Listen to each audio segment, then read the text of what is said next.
할렐루야. 오늘은 에베소 6장 10절에서 19절의 말씀을 가지고 영적 주권을 회복하라, 이와 같은 주제로 은혜를 나누고자 합니다. 4월은 만물이 생동하는 생명의 계절이기도 하지만 많은 봄꽃이 아름답게 수놓는 화려함과 향기의 대축제의 달이기도 합니다. 그 중에서도 단연 벚꽃이 두드러지게 아름다운 자태를 가시합니다. 특히 왕벚꽃은 너무 아름다워 처연하기까지 합니다. 이제는 몇 차례 쏟아진 봄비로 인해 이른 벚꽃은 다 지고 늦은 벚꽃만이 군데군데 남아 있습니다. 4월에는 미국의 워싱턴 DC에도 3,800그루의 왕벚꽃이 거리를 수놓고 있다고 합니다. 그런데 그 화려함 뒤에는 아픈 사연이 서려 있습니다. 지금부터 118년 전 1905년 7월 29일 러일 전쟁 직후에 미국의 필리핀에 대한 지배권과 일본이 대한민국의 지배권을 상호 승인하는 그런 문제를 놓고 당시 미 육군 장관 월리엄 하워드 테프트와 일본 제국 내각 총리 대신인 가스라가 비밀리에 협정을 맺었습니다. 이것을 바로 우리는 테프트 가스라 밀약이라고 부릅니다. 이것을 기념하기 위해 일본의 국화라고 하는 벚꽃나무 한 그루를 미국에 선물로 보냈는데 오늘날 그 꽃 한 그루가 퍼져서 미국 워싱턴 DC를 화려하게 수놓고 있는 것입니다. 미국 워싱턴에 파견된 한국 기자는 그 벚꽃 무리를 보면서 마음이 서글프다고 했습니다. 왜냐하면 테프트와 가스라의 비밀 협약이 생각났기 때문입니다. 테프트와 가스라 만남 이후 100여일이 지나서 일본의 일방적, 다시 말해서 강압하에 을사조약이 아닌 강제로 맺어진, 억지로 맺어진 을사늑약이 체결되어서 일본은 대한민국을 허울뿐인 보호국으로 삼았습니다. 모든 바로 외교권, 또 경제, 사회, 군사, 문화를 일본이 차지하고 그 후 5년 뒤 1910년 8월 29일 일본은 우리나라 국권을 강탈하여서 우리나라의 국권뿐만 아니라 개인의 모든 주권, 개인의 모든 사생활, 언어, 교육, 인권, 그리고 근로까지 우리의 모든 주권을 빼앗아 가버렸습니다. 그리고 36년 동안 고통과 수모 가운데서 지옥 같은 삶을 살았던 것입니다. 이 지옥 같은 삶을 벗어나기 위해서 빼앗긴 국권을 회복하고 개인의 주권, 다시 말해서 자유를 되찾기 위해 수많은 사람들이 독립운동으로 죽어갔고 그중에 70% 이상이 바로 크리스찬이었다는 사실을 아는 사람은 그리 많지 않을 것입니다. 심지어 일본 국화라고 알려진 벚꽃, 특히 왕벚꽃나무는 그 원산지가 제주도라는 사실입니다. 하나님이 주신 자연산 꽃의 원산지도 조작해서 일본 국화로 만들어버리고 그 사실을 더욱 합리화시키기 위해서 제가 어릴 때만 해도 한국에 있는 벚꽃이 열매를 무량으로다가 일본에서 수입해 갔습니다. 바로 일본 전역에 심어서 벚꽃이 일본 국화라는 것을 보여주기 위함인 것입니다. 이와 같이 세상에서의 주권을 잃어버리면 모든 것을 다 잃게 되는 것입니다. 심지어 하나님을 섬기는 신앙의 자유마저도 빼앗기게 되는 것입니다. 두 번 다시는 이 땅에 이런 비극이 일어나지 않도록 이 나라의 민족이 강건하도록 우리 모두 힘써 지켜야 하며 나아가 이 나라의 민족이 국권과 주권을 잃어버리지 않도록 하나님이 이 나라를 통치하시고 그리고 대통령과 위정자들을 통로요 도구 삼아서 이 나라뿐 아니라 하나님의 나라를 든든히 세우고 확장시켜 나아가실 수 있도록 우리는 날마다 기도해야 하는 것입니다. 나아가 우리의 삶의 모든 영역에서 역사하고 방해하고 공격하는 악의 세력들을 이 땅 가운데서 몰아내고 영적 주권을 회복해야 하는데, 그렇게 하려면 우리가 반드시 갖추어야 될 두 가지 조건이 있습니다. 첫째로 영적 지식이 있어야 합니다. 호세아 4장 6절에 보면 그렇게 말씀합니다. 내 백성이 지식이 없어 망하는도다. 네가 지식을 버렸으니 나도 너를 버려 내 제사장이 되지 못하게 할 것이요, 내가 내 하나님의 율법을 잊었으니 나도 내 자녀들을 잊어버리리라, 이렇게 말씀하고 있습니다. 하나님께서는 성도들이 지식이 없어 망한다고 말씀하고 있습니다. 성경은 하나님이 누구인지, 그리고 어떤 분인지, 우리와 어떤 관계가 있는지, 그리고 우리는 왜 그분을 온전히 섬기고 믿어야 하는지에 대해 정말 분명하게 낱낱이 기록하고 있고, 우리의 영원한 대적인 사단 마귀에 대해서도 분명하고도 자세하게 기록하고 있습니다. 베드로전서 5장 8절에 보면 그렇게 말씀합니다. 근신하라, 깨어라. 너희 대적 마귀가 우는 사자와 같이 두루다니며 삼킬 자를 찾는다고 말씀하고 있고, 그리고 주님은 마태복음 24장에서 세상 그 마귀의 하수인으로다가 거짓 그리스도들과 거짓 선지자들이 할 수만 있으면 믿는 자들 앞에서 표적과 기사를 보여주어서 그들을 대적함으로 미혹해 하고 믿음에서 떠나게 한다고 말씀하고 있습니다.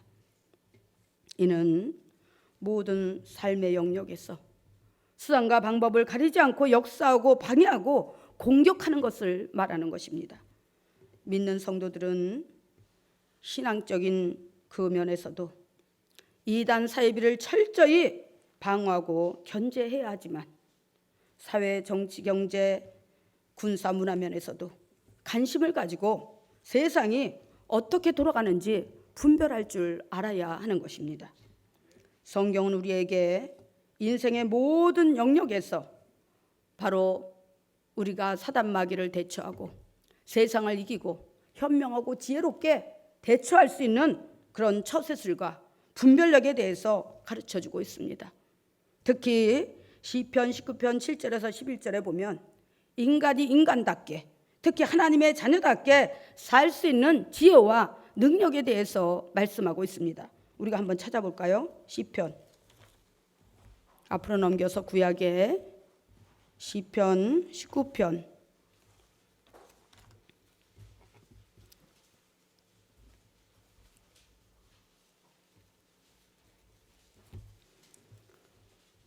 7절에서 11절까지 보겠습니다.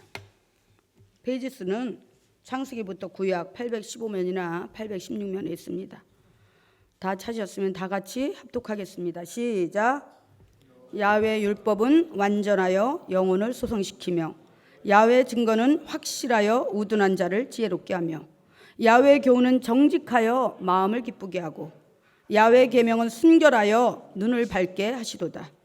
야훼를 경외하는 도는 정결하여 영원까지 이르고 야훼의 법도 진실하여 다 의로우니 금곧 많은 순금보다 더 사모할 것이며 꿀과 송이꿀보다 더 달도다. 또 주의 중에 이것으로 경고를 받고 이것을 지킴으로 상이 크니이다. 할렐루야. 바로 야훼 율법은 완전하여서 영혼을 소성시킨다는 거예요. 우리가 세상 것으로다가 영혼을 소성할 수 있을까요? 물질로, 명예로, 세상 지식으로, 이런 것들로 인해서 우리의 죽어가는 그 영혼을 소성시키고 살릴 수 있을까요? 그럴 수 없다는 것입니다. 또한 야훼의 증거는 확실하여서 우둔한 자로 지혜롭게 한다고 말씀하고 있습니다. 솔로몬이 전능하신 하나님, 인생의 모든 생사복을 주관하신 주권자 그 하나님 앞에 1000번의 예배를 드리면서 나는 세상의 모든 것 다 필요 없고 오직 하나님만 나와 함께 계시면 된다고, 그 하나님과 함께하면 모든 것을 잘 할 수 있다고 하나님 앞에 간절히 소원을 아뢰었을 때 하나님은 그에게 전무후무한 지혜를 주셔서 온 나라를 잘 치리하고 다스릴 수 있도록 해 주셨습니다. 그래서 역사상 전무 이래로 바로 그 솔로몬 시대에 가장 성대한 그 평안과 정말 화평을 누렸다고 성경은 기록하고 있습니다. 바로 하나님 자신이 지혜이시고 지혜의 보고이시고 근원이시고 할렐루야.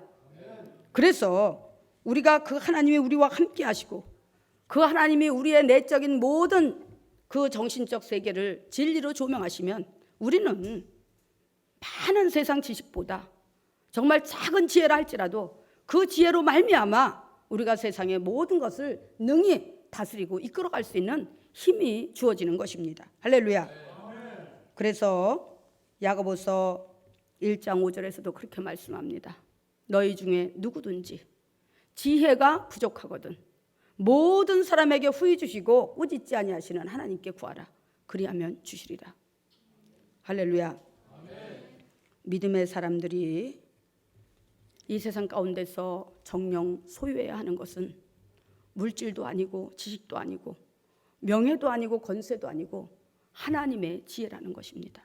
할렐루야.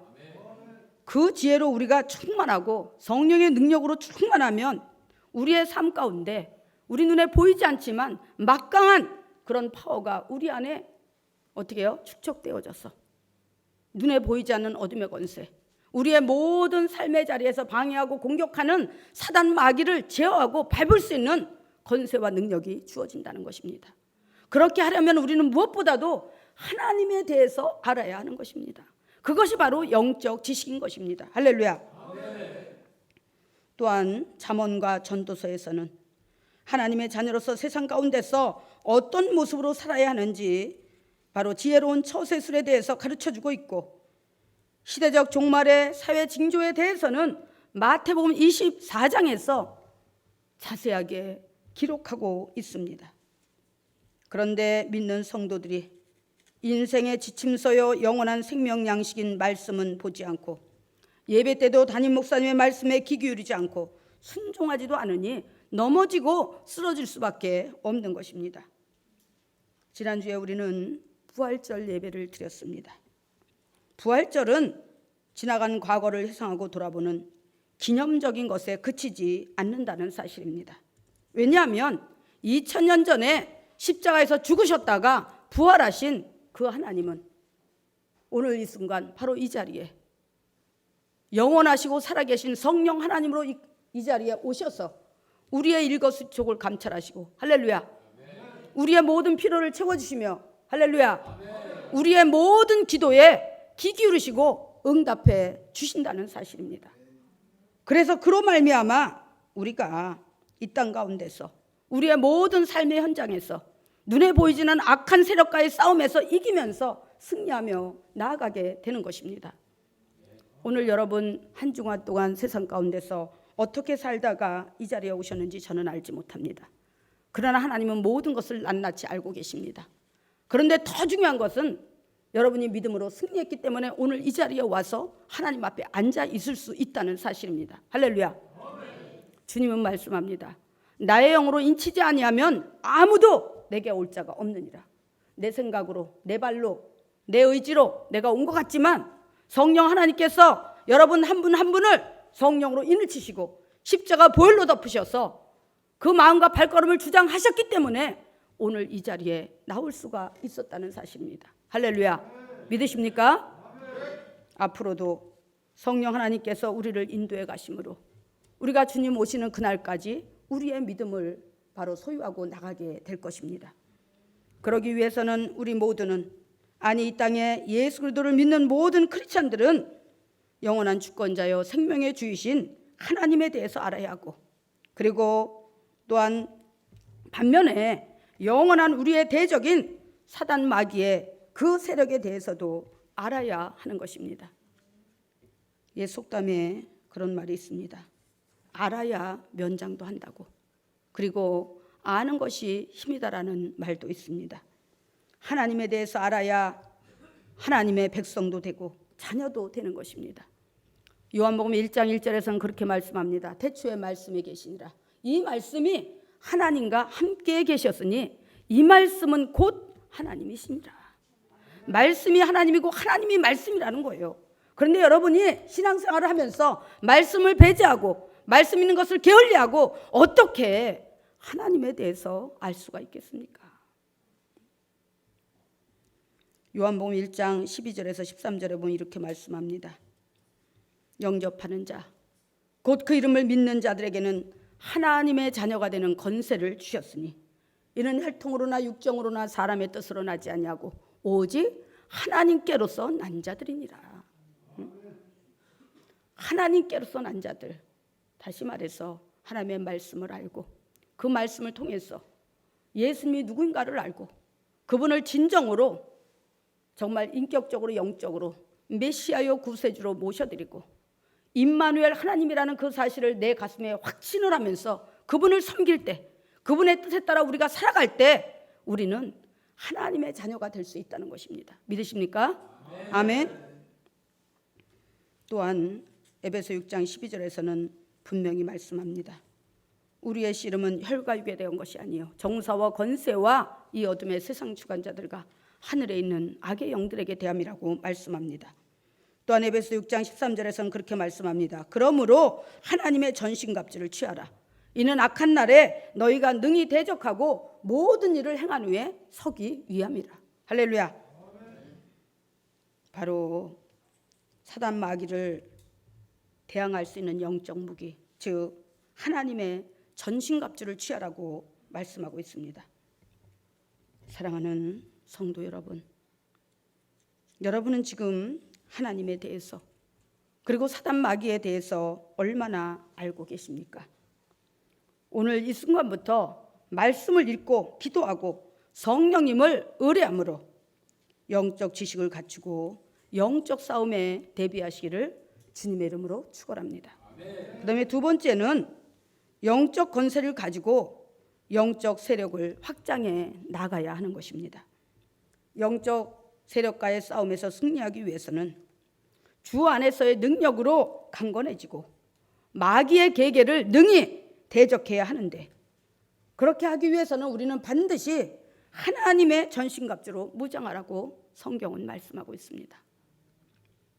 이는 영적인 세력, 즉 악한 사단 마귀와 싸워서 승리할 수 있는 유일한 비결은 오직 하나님의 전신갑주인 바로 구원의 투구, 의의 흉배, 진리의 허리띠, 복음의 평안의 신, 믿음의 방패, 그리고 성령의 검, 곧 하나님의 말씀을 가질 때 가능하기 때문입니다. 할렐루야. 그런데 더 중요한 건 생각만으로 이와 같이 하나님의 전신갑주가 우리에게 저절로 무장되지는 않는다는 것입니다.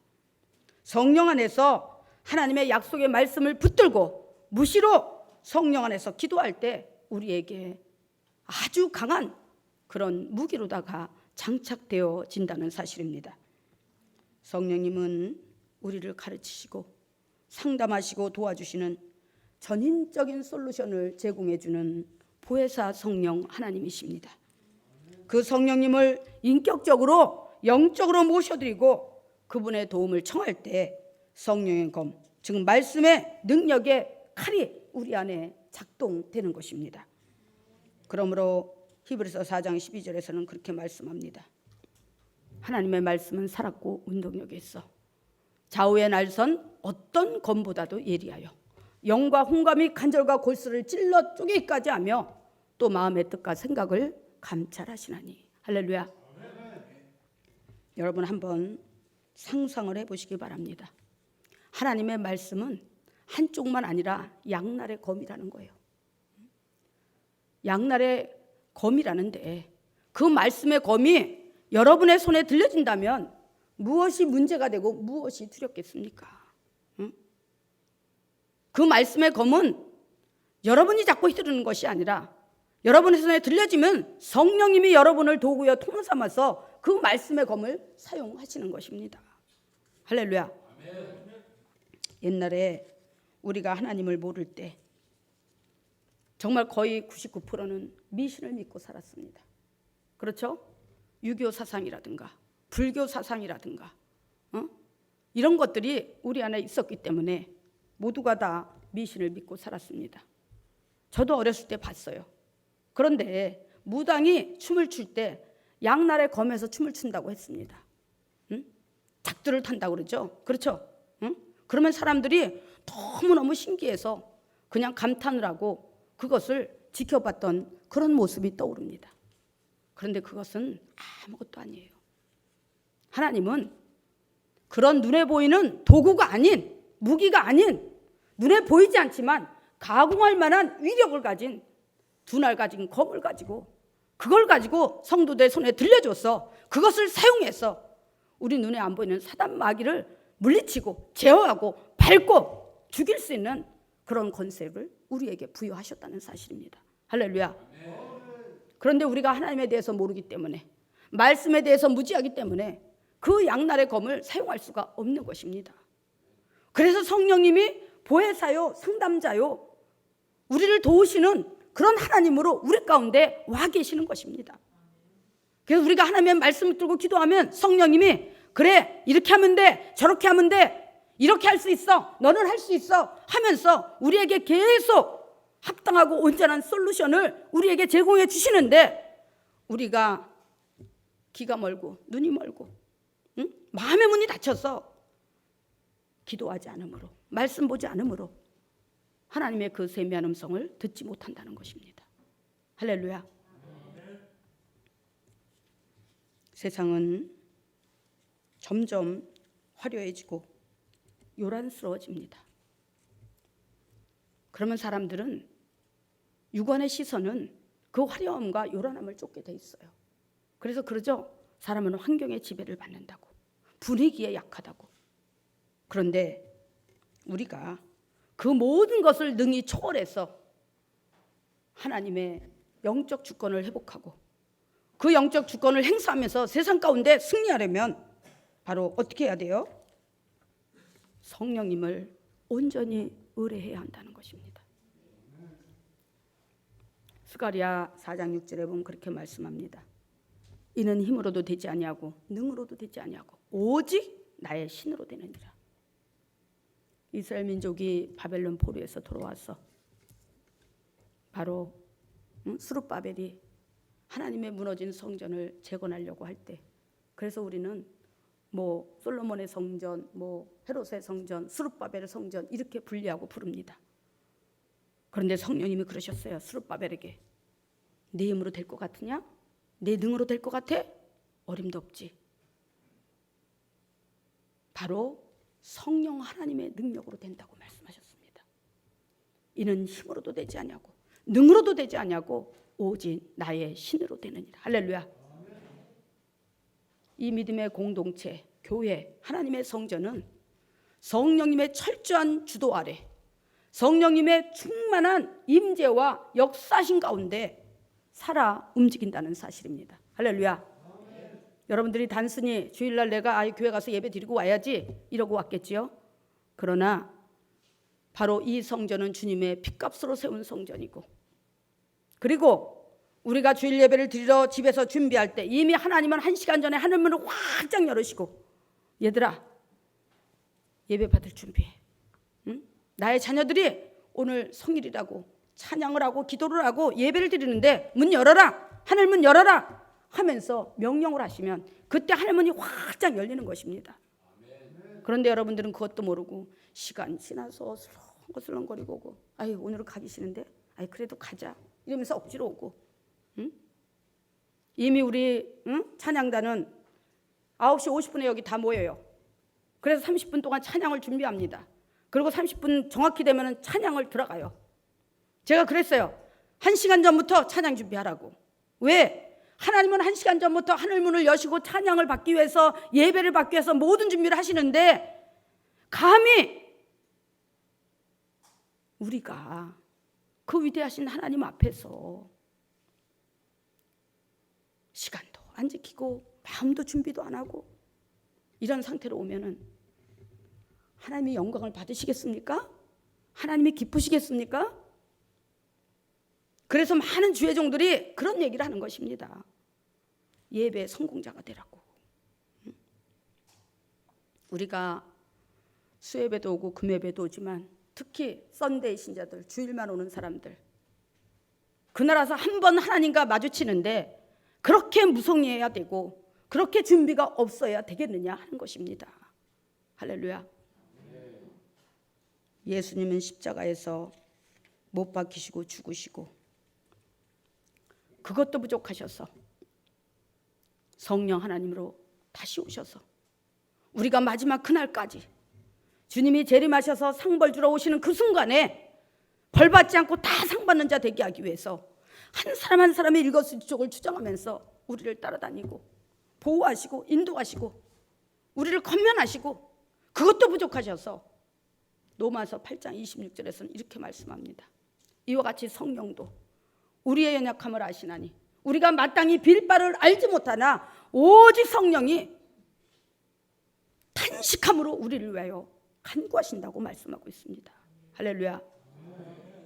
이제 여러분이 영적인 눈이 떠지기를 바랍니다. 마음의 문이 활짝 열려지기를 바랍니다. 여러분, 이 땅의 교회가 왜 그리 많은지 아십니까? 끊임없이 무너지면서도 또 세워지고 무너지고 세워지고 그것이 계속해서 반복됩니다. 아마도 주님이 오시는 그 순간까지 반복될 것입니다. 그 이유는 하나님께서 영적 세력을 확장시켜 나가기 위함인 것입니다.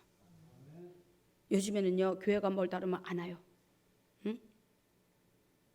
안 옵니다. 그리고 끝까지 섬기지도 않습니다. 여기저기 세상에 투자할 가치를 찾아서 철새처럼 몰려다닙니다. 그래서 교회가 멀면 안 가요. 그래서 하나님은 이곳에 저곳에 수없이 많은 교회를 세우고 앞에라도 가라, 여기도 가, 여기라도 가 이러면서 계속해서 하나님의 백성이 넘어지지 않기를, 이 땅에서 소멸되지 않기를, 하나님의 나라가 세워지기를 간절한 소원을 가지고 그렇게 교회를 세워 나가는 것입니다. 세상에서도 강대국이 주도권을 쥐고 있는 것처럼 하나님 나라도 하나님의 백성이 편만하고 강성할 때 영적 세력이 커지는 것입니다. 그래야 악의 세력을 제압하고 주도권을 쥐고 하나님의 나라를 튼튼히 세워 나갈 수가 있는 것입니다. 일본에 의해 대한민국이 주도권을 잃어버리고 노예 아닌 노예 생활을 했을 때 백범 김구 선생은 이렇게 외쳤습니다. 경찰서 10개를 세우는 것보다 교회 하나를 세우는 것이 낫다. 춘원 이강수 선생은 성공하려면 교회를 나가라고 얘기했습니다. 이는 교회가 이 땅에 짊어져야 할 사명과 위력에 대해서 말하고 있는 것입니다. 3년 반 동안의 공생의 기간 동안 주님은 세상을 변화시키는 것은 물리적인 힘인 총과 칼이 아니라 제약으로 썩어가는 곳에 진정한 소금 역할을 하여 회복시키고 제약과 사망 권세로 빛을 잃고 어둠의 수렁 속으로 빠져가는 세상 속에 선한 생명의 빛, 사랑의 빛을 비추라고 말씀하셨습니다. 그리고 주님은 이런 선한 영향력, 하나님을 사랑하지 않고는, 이웃을 사랑하지 않고는 결코 감당할 수 없는 이 중차대한 사명을 몸소 실천해 보이셨습니다. 그 사랑과 사명의 절정이 바로 십자가 위에서 이루어졌고 완성하셨습니다. 사랑과 희생이 전제되지 않는 신앙은 무능력한 것입니다. 입으로만 주여 주여 한다고 다 되는 것이 아닙니다. 그에 합당한 영적 스펙을 갖추어야 하는 것입니다. 날마다 말씀과 기도로 무장하고 듣고 깨달은 바 그 말씀대로 순종하여 삶의 자리에서 실천할 때 탁월하고 위대한 바로 영적 권세를 소유하게 되는 것입니다. 10부장의 사명을 잘 감당해야 50부장, 100부장의 사명도 감당할 수 있는 것입니다. 10부장은 10명의 영혼을 리드하고 이끌 수 있는 자질과 능력을 말하는 것입니다. 50부장도 100부장도 마찬가지입니다. 그런데 아직도 자기 자신조차도 컨트롤할 수 없는 그런 상황에 놓여 있다면 하나님 앞에 철저히 회개하고 돌이키고 다잡아야 합니다.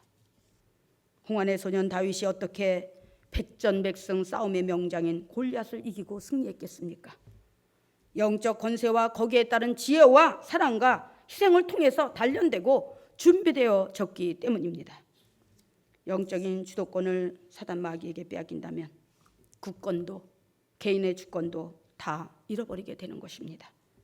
이제 영적 위기로 인해 국가적 위기에 빠져있는 대한민국, 즉 왕같은 제사장의 나라로서 본분과 영적 세력을 회복하기 위해서 영적인 나태한 잠에서 깨어나야 합니다. 영적인 지식인 하나님의 말씀으로 무장하고 그 말씀의 능력과 권세를 가지고 나라를 위해 또 세상을 위해 기도하고 복음을 전하고 빛과 소금 역할을 철저하게 감당해야 합니다. 그리할 때 이 땅에 진정한 참 평화와 사랑이 넘쳐날 것이고 나아가 여러분의 모든 삶의 자리에도 승리의 역사, 성공의 역사가 날마다 일어나게 될 것입니다. 기도하겠습니다.